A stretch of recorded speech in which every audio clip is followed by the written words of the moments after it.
In this lecture, we're going to talk about product distribution of chlorination and bromination. Chlorination of alkane via free radical mechanisms produces multiple products. And you can see that here. We walked through the mechanism of reacting Cl2 with methane. In that mechanism, the chlorine-chlorine bond was cleaved by light to form chlorine radicals, which then added a chlorine to methane. However, the resulting chloromethane can be further chlorinated using additional Cl2. So you can get a dichlorinated product, a trichlorinated product, or even something like carbon tetrachloride. In this example shown here, we see that using Cl2 and using heat or light to generate chlorine radical and cleave that chlorine bond gives us primarily two products. These are the monochlorinated products, but you're also going to see an array of multichlorinated products, and so the yield for this reaction is actually quite low. This is primarily due to the fact that relative rates of chlorination are not significantly different. The rate of formation for a primary alkyl chloride is 1, a secondary is about 4, and a tertiary is about 5. Now, these numbers might differ slightly from the ones in your book. I believe I pulled these numbers off of the sapling. So these are the numbers that you need to solve the sapling problems.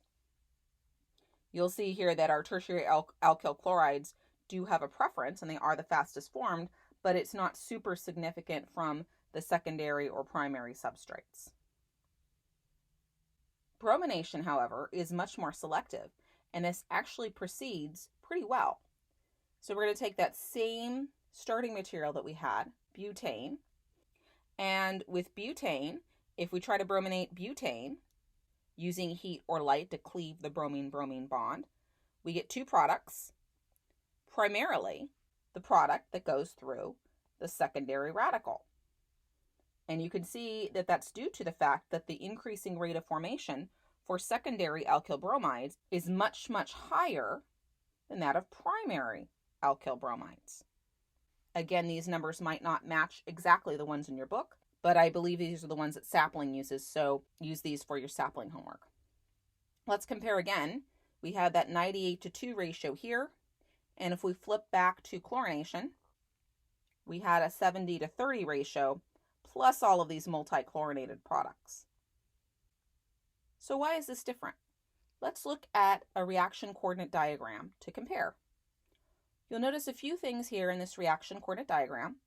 So this is showing methane being halogenated with fluorine in purple, chlorine in red, bromine in blue, and iodine in green.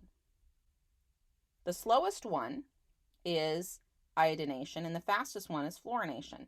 And we see here that fluorination actually happens so fast that it's too unselective. And iodination actually happens too slow. That's why we typically don't see iodination. Chlorination and bromination fit in this middle range. And you can see that bromination is a little bit slower, which is why it tends to be more selective. Chlorination requires a smaller activation energy, and so it's a faster reaction, but also less selective. You can actually estimate the relative amounts of products produced in a chlorination or bromination reaction if you know the number of hydrogens that give that particular product that you're interested in, and you know the relative rate of formation. So let's walk through that for a chlorination.